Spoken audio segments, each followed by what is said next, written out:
Direct from our newsroom in New York, this is the CBS Evening News with Walter Cronkite and Dan Rather in Washington, Roger Mudd in Washington, Richard C. Hotlet in New York, and Bernard Kalb in New York. Good evening. President Nixon today announced a speed-up in troop withdrawal from Vietnam. He spoke at an unscheduled news conference at the White House. Over the next 2 months, we will withdraw 45,000 Americans. I will make another announcement before the 1st of February. As far as that second announcement is concerned, before the 1st of February, the number to be withdrawn, the rate that is, as well as the duration of the announcement, will be determined by 3 factors. First, by the level of enemy activity, and particularly by the infiltration route and its rate. Because if the level of enemy activity and infiltration substantially increased, it could be very dangerous to our sharply decreased forces in South Vietnam. Second, the progress of our training program, our Vietnamization program in South Vietnam.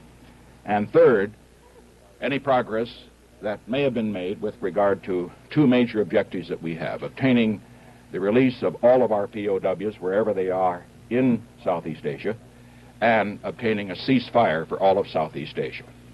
45,000 more U.S. troops out before February 1st, half of them before Christmas, meaning by February, American troops in Vietnam will number no more than 139,000 total.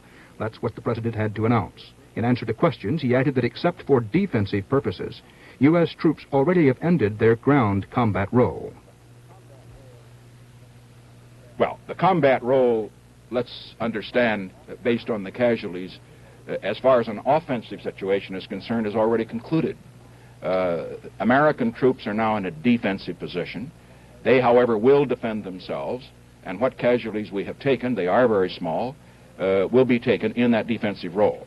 You will find, as you analyze the battlefield reports, as I do from time to time, that the offensive activities, the search and destroy, and all the other activities that we used to undertake are now being undertaken entirely by the South Vietnamese.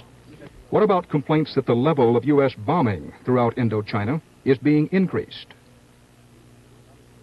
As we reduce the number of our forces, it is particularly important for us to continue our airstrikes on the infiltration routes. If we see any substantial step up in infiltration, in the passes, for example, which lead from North Vietnam into Laos, and, of course, the Laotian Trail, which comes down through Cambodia into South Vietnam, if we see that, we will have to not only continue our airstrikes, we will have to step them up. That's why I have been quite categorical with regard to that situation, because as the number of our forces go down, their danger increases. And we are not going to allow the enemy to pounce on them by reason of our failure to use air power against increased infiltration, if it occurs. With Cambodia's government saying it no longer tries to be democratic, why risk sliding into war there as we did in Vietnam? We didn't slide into Vietnam. That's the difference. In Vietnam, conscious decisions were made to send Americans there to become involved in combat. I'm not criticizing those decisions. I'm simply reflecting what the situation was. It was not a question of sliding in, but it's a question of decisions being made. First, to send American combat troops in. Those were first made, by President Kennedy, the first troops that went in. And then the decisions to bomb in the north. Those were made by President Johnson, and the increases in forces. Now let's look at Cambodia. We've made a conscious decision not to send American troops in. There are no American combat troops in Cambodia. There are no American combat advisors in Cambodia. There will be no American combat troops or advisors in Cambodia. We will aid Cambodia. Cambodia is the Nixon doctrine in its purest form. Vietnam was in violation of the Nixon doctrine, because in Cambodia what we are doing is helping the Cambodians to help themselves.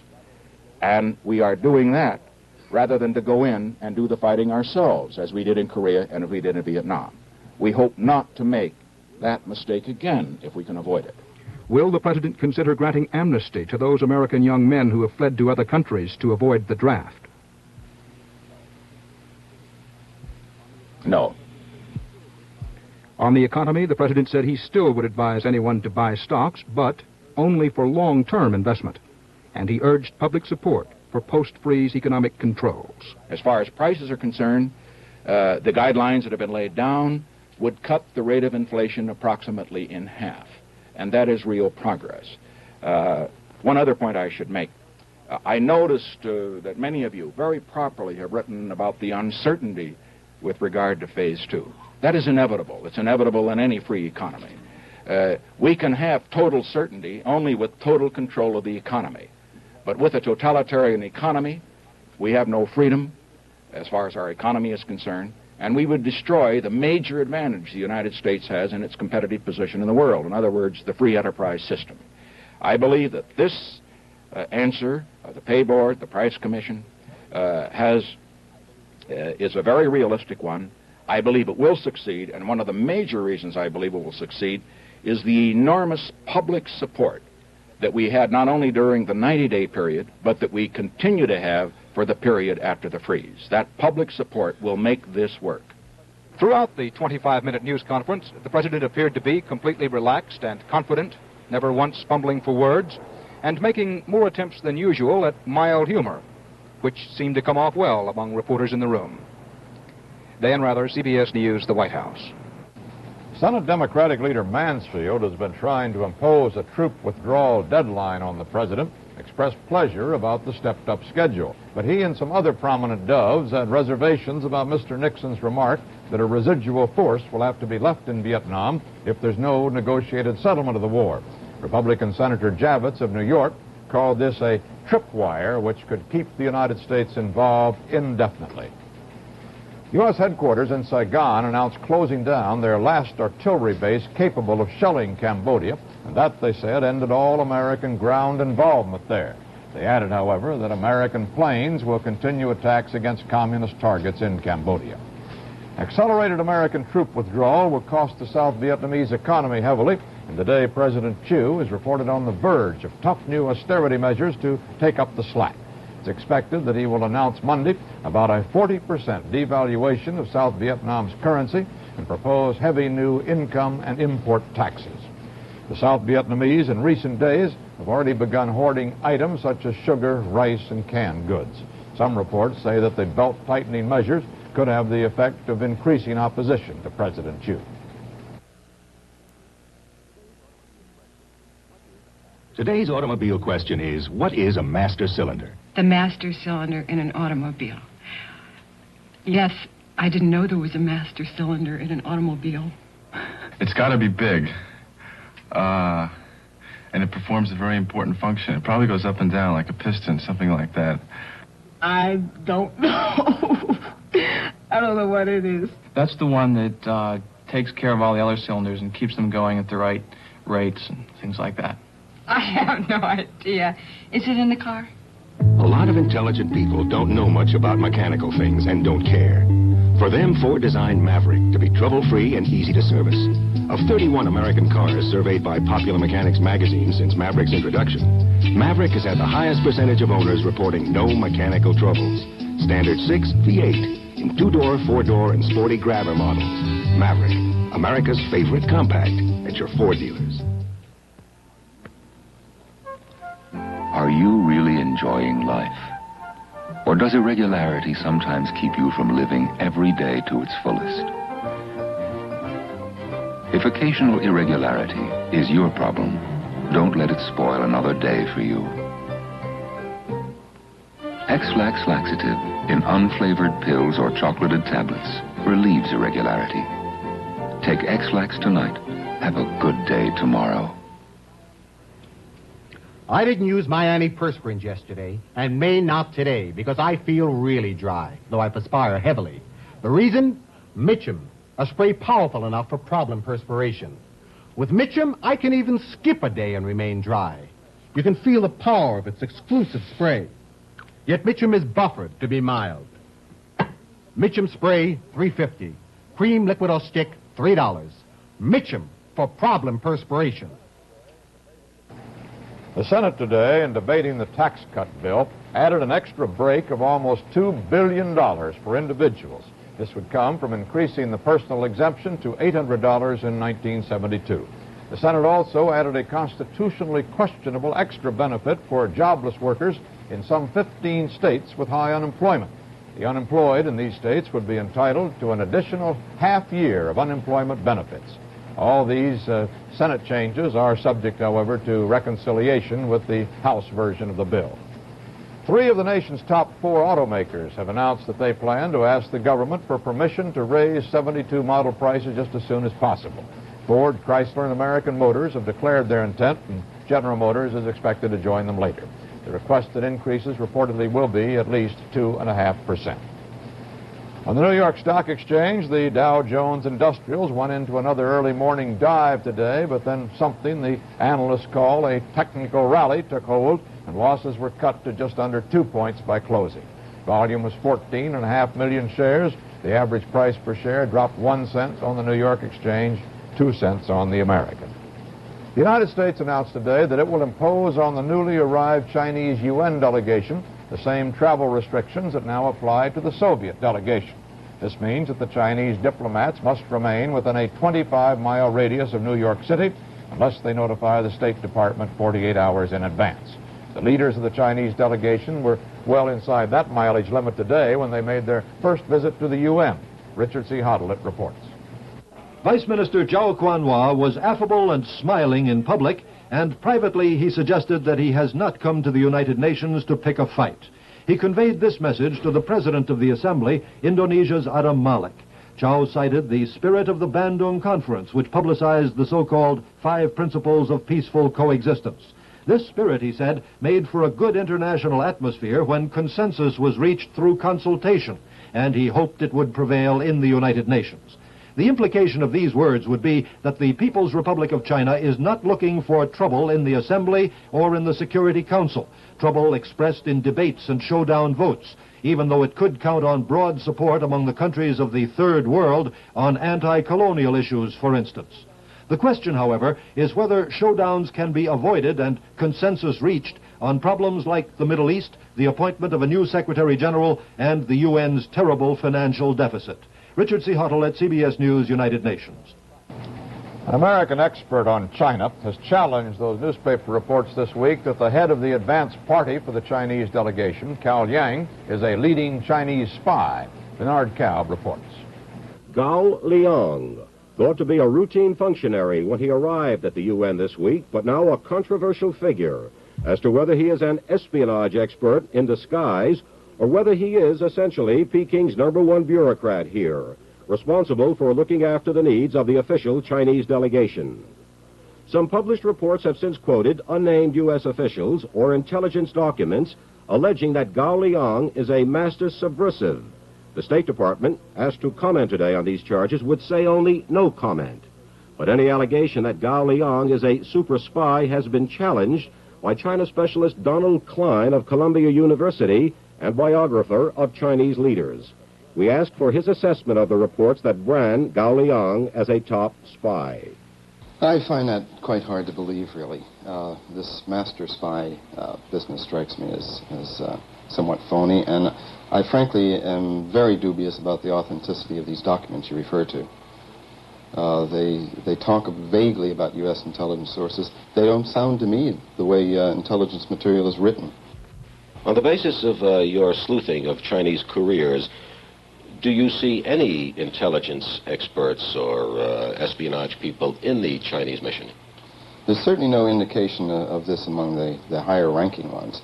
It's going to be a group probably of 40 or 50. I would be astounded with this mission, just as I would be astounded with any major country abroad if they didn't have some people involved in security, counterintelligence, and this sort of stuff. This is by the nature of the diplomatic world.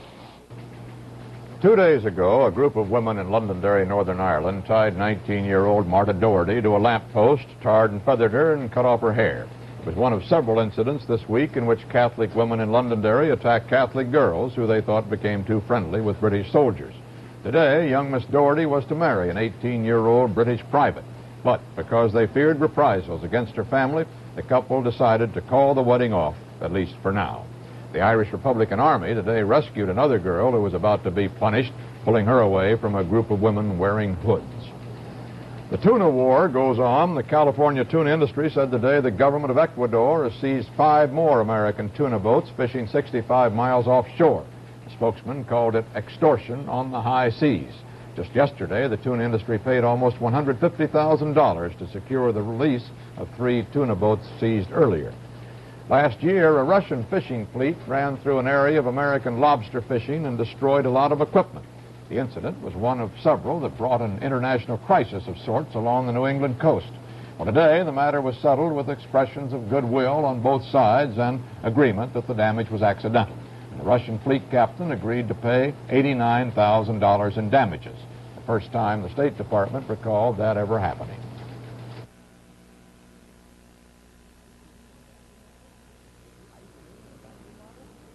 Ice cream in a vacuum bottle? The secret is this exclusive removable Dynaliner from Thermos.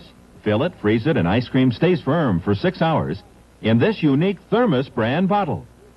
It's great for hot foods, too. The tough Dynaliner protects the glass, so you can even eat directly from it. And imagine how easy it is to clean. Whenever you need a vacuum bottle, look for the genuine Thermos article, the only one with this brand. The last thing you need in the morning is to face something ferocious like naked steel. That's not the only way to get a close shave. Now there's a better way. The Norelco Triple Header 3 with super microgroove heads. After using the Norelco for 2 weeks, 112 men compared it against blades. The blades couldn't beat Norelco for closeness. On comfort and lack of irritation, Norelco beat the blades. A 23-year-old ex-convict with a long criminal record was convicted of first-degree murder today for the killings of United Mine Workers official Joseph Yablonsky, his wife, and daughter. Obren Buddy Martin was the first of 5 suspects to be brought to trial for the murders. All are said to have taken on the job almost 2 years ago for $5,000. But throughout the Martin trial, there was no indication who hired them. It took the jury 75 minutes today to reach its verdict. Tomorrow, the jury decides on the penalty, life in prison or death. One of 2 officers accused by the Army's Lieutenant Colonel Anthony Herbert of failing to take action about atrocities in Vietnam today charged that Herbert himself had beaten and kicked Vietnamese on at least 2 occasions. Major General John Barnes also said that Herbert was relieved of his command in Vietnam for, quote, overreacting during an assault on one Vietnamese village. The general's comments came in interviews in 2 newspapers, the Arizona Republic and the Chicago Sun-Times. Herbert's lawyers denied the charges, but said that if they were true, they would prove his case against General Barnes. He should have charged Herbert at the time with war crimes. Former Interior Secretary Stuart Udall acknowledged today that his 22-year-old son deserted from the Army 2 years ago and has been living in Canada. Udall said his son, Scott, has no plans of ever returning to the United States and will seek Canadian citizenship in 3 years when he's eligible. Udall said his son deserted after hearing about My Lai. At noon today in Youngstown, Ohio, a car swerved off one of the downtown streets onto the sidewalk. It plowed on for 500 feet, mowing people down like grass, as one policeman put it. 5 persons in the busy lunch hour crowd were killed, 10 others injured. The driver, passenger said, apparently blanked out at the wheel. He's being held without charge pending investigation. Major progress was reported today in the negotiations to end the nation's 42-day soft coal strike. With Governor Arch Moore of West Virginia acting as mediator, a tentative wage settlement was reached between the coal mine workers and management. Only one issue, it is said, company contributions to the Union Welfare Fund, remains unsettled. Greyhound bus drivers and other employees have called a strike to begin Sunday unless a new union contract is arrived at before then. Negotiations will continue tonight and tomorrow. If there is a strike, there will be no Greyhound service east of the Rockies. A federal judge in New York today fined the Anaconda Wire and Cable Company $200,000 for dumping copper and other waste into the Hudson River. The company had pleaded guilty to 100 counts of illegally discharging its waste into the river over a 5-month period at its plant in Hastings-on-Hudson, New York. Last March in Cleveland, a fight between 2 rival motorcycle gangs left 5 persons dead. Today, 14 members of the Hells Angels Motorcycle Club were sentenced on reduced charges of first-degree manslaughter. 11 in jail and hospital since the incident were sentenced to remain in custody until January 7th. 3 others who surrendered last month will get out in February.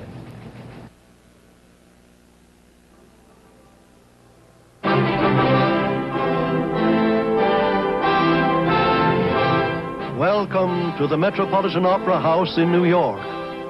Curtain time is still hours away. While it's quiet, Texaco, the company that has been broadcasting the opera for over 30 years, would like to take you on a tour of the house. Behind the scenes, the hundreds of details that go into each performance are carefully pulled together. Detailed set designs, costumes, lights, props, all to enhance the pleasure of you, the opera audience. We hope having seen this will add to your listening pleasure when our Texaco radio broadcasts begin again on December 11th.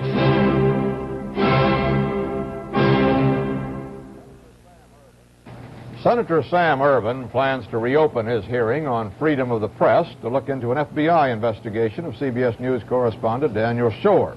The aim is to determine whether it was harassment.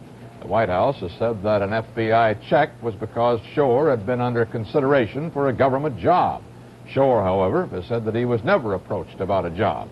The investigation also came at a time when White House aides had expressed dissatisfaction about Schorr's reporting. President Nixon, personally reacting to the situation, passed word today that Schorr had been considered for an appointment, but that the matter was mishandled, and in the future, potential appointees will be informed before an FBI check. Senator Edward Kennedy repeatedly and explicitly has denied any presidential candidacy in Campaign 72. Yet his own actions and the Democratic rank and file's reactions create a big question mark. We have a film report by Roger Mudd. It all seems so familiar. The outstretched arms, the incessant desire to touch, the popping flash bulbs, the quick pose for the picture album. Another Kennedy was back in action.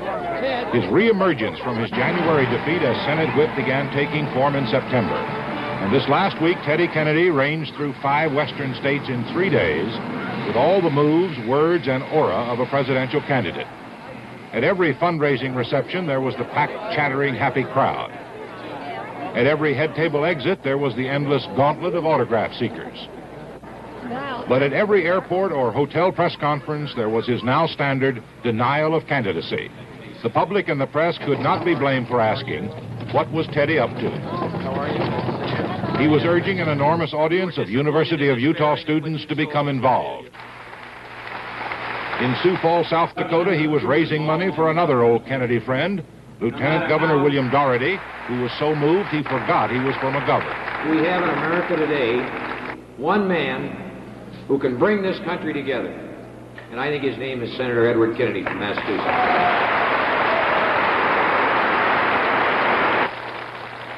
In Bismarck, North Dakota, he was visiting the Kennedy special constituency, the Indians, at their job training center. And he was cutting the ribbon at Bismarck's new Kennedy Memorial Center, described as a nonpartisan Democratic civic hall. In Minneapolis, he was taping a television interview with 3 graduate school questioners. And at almost every stop, whether the North Dakota Farm Convention or the Minnesota Democratic Conclave, Kennedy was unloading on Richard Nixon. Neither plague nor drought nor natural disaster could have done as much damage to the American farmer as an indifferent national policy that has done to the American farmer in the last 2.5 years. Back in Washington at week's end, Kennedy sat down for an interview, insisting that what we'd seen was not his candidacy, just his activism. Senator, I've worked up a little statement here, and I wondered if you might repeat it after me. It says, I will not accept if nominated, I will not serve if elected. Are you familiar with that Sherman statement? That's right, I'm familiar with it. I've expressed my own views. I think I can use my own words. I don't have to quote General Sherman. But of course, I think it's rather presumptuous to ask to use General Sherman's words. And he was a general, wasn't interested in any kind of public office, wasn't involved in public service at that time, was in the Army of the United States. But I can use my own words, and I feel they're quite clear. I've expressed them time, and I will again, I expect. Well, would you repeat them for me, just so I'll know? I indicated I won't be a candidate next year and will not accept a draft. Senator, you say you won't be a candidate. Why won't you be? Well, there's personal reasons, which I would think would be quite clear. I've indicated there the overriding reasons. Do you want someday to be president? Well, I don't. I mean, sometime, somewhere in the future, I might give it thought, but I mean, it isn't, not at this time, certainly. I intend to be active in terms of the directions of my party and hopefully be able to make expressions in terms of domestic and foreign policies along the lines which I'm very much concerned about. I'm going to be active in terms of party affairs, active in terms of the discussions and the debate. I'll be active in support of the nominee. So by disposition, nature, and desire, I'm an activist. Senator, in the current Newsweek, there's a quote that says, had it not been for the Chappaquiddick accident, the president would be virtually unopposed by a candidate with a revered family name. I take it that's you. Would you comment on that? Well, I had the reasons for my not being a candidate in 1972 were apparent prior to that tragedy. So that this is has no truth in it as you see it? Well, as I say, the reasons I'm not running were go back to other instances. I've got a final question, Senator. I'd like just to get clear in my own mind so I can tell my bosses that what your position is. You are not a candidate and you will not accept a draft, and I can assure them that we need not send a remote truck and camera crews all around the country. Well, I hope you still send a remote truck and camera crews, but the first two sentences are right. And there is no way that Edward Moore Kennedy will be well, I've stated it, Roger. I know others try to state it, but I've stated as clearly as I could. I'd rather use my own words, which I have used. And that's the way it is. Friday, November 12th, 1971. This is Walter Cronkite, CBS News. Good night.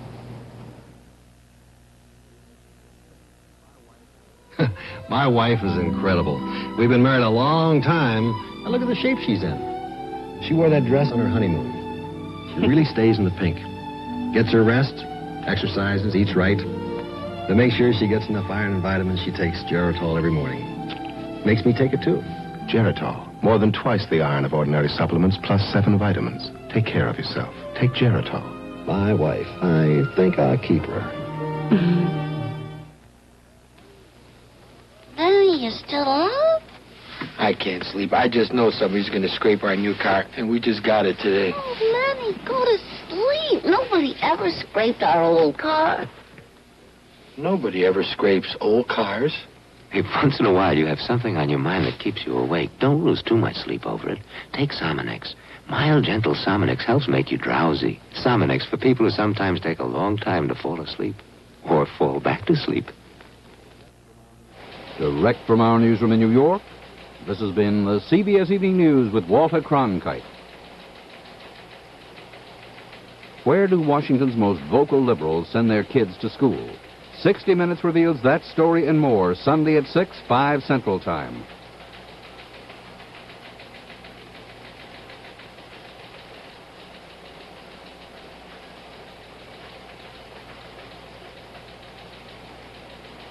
An historic battle becomes a great motion picture. Robert Mitchum and Peter Falk star in Anzio, this week's Sunday night movie at 7:30, 6:30 Central Time on CBS.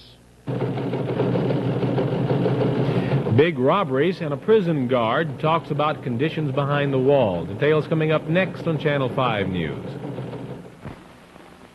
Mrs. John Zopp will be spreading 36 extra slices of bread. Last week she couldn't because she bought an ordinary pound of margarine with 4 sticks. But this week she bought Miracle brand margarine with 6 sticks. 2 extra sticks because it's whipped. Enough to spread 36 extra slices of bread. And it's